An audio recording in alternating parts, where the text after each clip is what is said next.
അധ്യായം 14. രാത്രി മുഴുവൻ ജനം ഉറക്കെ നിലവിളിച്ചു. അവർ മോശയ്ക്കും അഹറോനുമെതിരായി പിറുപിറുത്തു. അവർ പറഞ്ഞു, ഈജിപ്തിൽ വെച്ച് ഞങ്ങൾ മരിച്ചിരുന്നെങ്കിൽ, ഈ മരുഭൂമിയിൽ വെച്ച് ഞങ്ങൾ മരിച്ചെങ്കിൽ, വാളിനിരയാകാൻ കർത്താവ് ഞങ്ങളെ ഈ ദേശത്തേക്ക് കൊണ്ടുവന്നത് എന്തിന്? ഞങ്ങളുടെ ഭാര്യമാരും കുഞ്ഞുങ്ങളും ശത്രുക്കൾക്ക് ഇരയായി തീരുമല്ലോ. ഈജിപ്തിലേക്ക് തിരികെ പോകുന്നതല്ലേ നല്ലത്? അവർ പരസ്പരം പറഞ്ഞു, നമുക്ക് ഒരു തലവനെ തിരഞ്ഞെടുത്ത് അവന്റെ കീഴിൽ ഈജിപ്തിലേക്ക് തിരികെ പോകാം.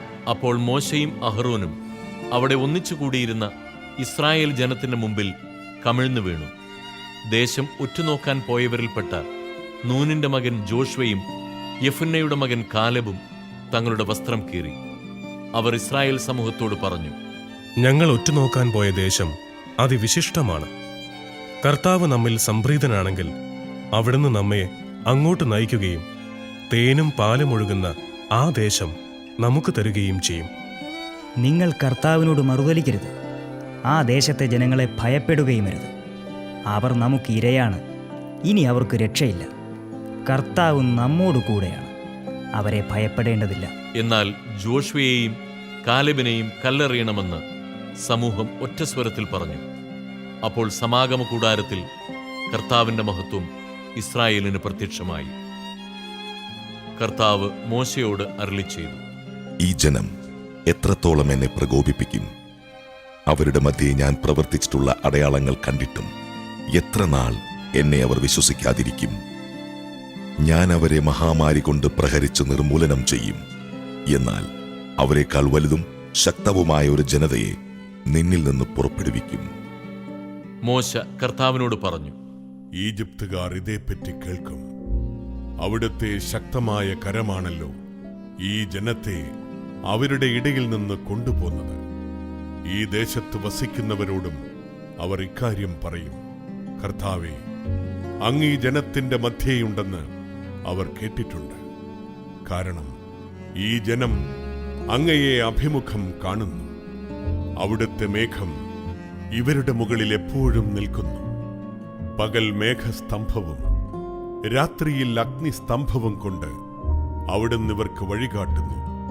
അതിനാൽ ഒരൊറ്റയാളെ എന്ന പോലെ അങ്ങ് ഈ ജനത്തെ സംഹരിച്ചു കളഞ്ഞാൽ അങ്ങയുടെ പ്രശസ്തി കേട്ടിട്ടുള്ള ജനതകൾ പറയും, അവർക്ക് കൊടുക്കാമെന്ന് സത്യം ചെയ്ത ദേശത്ത് അവരെ എത്തിക്കാൻ കർത്താവിന് കഴിവില്ലാത്തതുകൊണ്ട് മരുഭൂമിയിൽ വച്ചവൻ അവരെ കൊന്നുകളഞ്ഞു. കർത്താവേ, അങ്ങ് അരുളി ചെയ്തിട്ടുള്ളതുപോലെ അങ്ങയുടെ ശക്തി വലുതാണെന്ന് പ്രകടമാക്കണമേ എന്ന് ഞാൻ പ്രാർത്ഥിക്കുന്നു.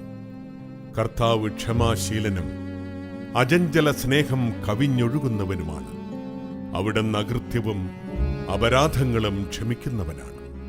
എന്നാൽ കുറ്റക്കാരനെ വെറുതെ വിടാതെ പിതാക്കന്മാരുടെ അകൃത്യങ്ങൾക്ക് മക്കളെ 3ഉം 4ഉം തലമുറ വരെ ശിക്ഷിക്കുന്നവനുമാണെന്ന് അങ്ങ് അരുളി ചെയ്തിട്ടുണ്ടല്ലോ. അങ്ങയുടെ കാരുണ്യാതിരേകത്തിന് യോജിച്ച വിധം ഈജിപ്ത് മുതൽ ഇവിടം വരെ ഈ ജനത്തോട് ക്ഷമിച്ചതുപോലെ ഇപ്പോഴും ഇവരുടെ അപരാധം പൊറുക്കണമെന്ന് അങ്ങയോട് ഞാൻ യാചിക്കുന്നു. അപ്പോൾ കർത്താവ് അരുളിച്ചെയ്തു, നിന്റെ അപേക്ഷ സ്വീകരിച്ച് ഞാൻ ക്ഷമിച്ചിരിക്കുന്നു.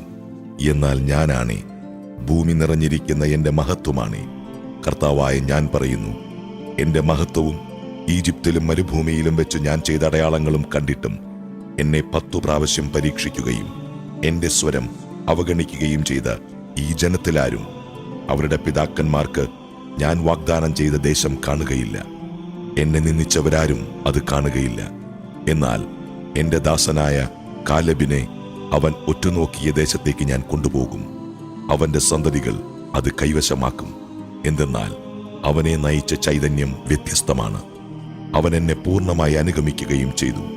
താഴ്വരയിൽ അമലേക്യരും കാനാന്യരും പാർക്കുന്നതുകൊണ്ട് നാളെ ചെങ്കടലിലേക്കുള്ള വഴിയിലൂടെ മരുഭൂമിയിലേക്ക് പിന്തിരിയുക.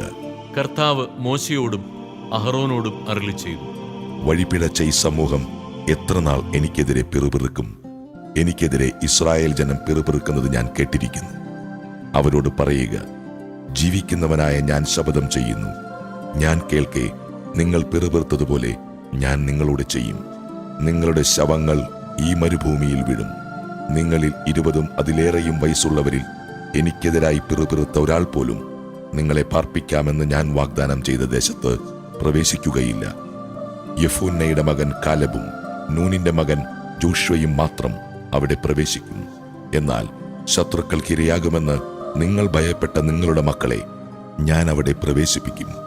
നിങ്ങൾ തിരസ്കരിച്ച ആ ദേശം അവർ അനുഭവിക്കും. നിങ്ങളുടെ ശവങ്ങൾ ഈ മരുഭൂമിയിൽ വീഴും. നിങ്ങളിൽ അവസാനത്തെ ആൾ ഈ മരുഭൂമിയിൽ വീഴുന്നതുവരെ നിങ്ങളുടെ അവിശ്വസ്തതയ്ക്ക് പ്രായശ്ചിത്തം ചെയ്തുകൊണ്ട് നിങ്ങളുടെ മക്കൾ 40 വർഷം ഈ മരുഭൂമിയിൽ നാടോടികളായി അലഞ്ഞു തിരിയും. 40 ദിവസം നിങ്ങൾ ആ ദേശം രഹസ്യ നിരീക്ഷണം നടത്തി. ഒരു ദിവസത്തിന് 1 വർഷം വീതം 40 വർഷത്തേക്ക് നിങ്ങളുടെ അകൃത്യത്തിന് നിങ്ങൾ പ്രായശ്ചിത്തം ചെയ്യണം. എന്നോട് കാട്ടിയ അവിശ്വസ്തതയുടെ രൂക്ഷത അങ്ങനെ നിങ്ങൾ അറിയും. കർത്താവായ ഞാനാണ് പറയുന്നത്. എനിക്കെതിരെ ഒത്തുചേർന്ന ദുഷ്ടന്മാരുടെ ഈ കൂട്ടത്തോട് തീർച്ചയായും ഞാനിത് ചെയ്യും. അവരിൽ അവസാനത്തെ മനുഷ്യൻ വരെ ഈ മരുഭൂമിയിൽ മരിച്ചു വീഴും.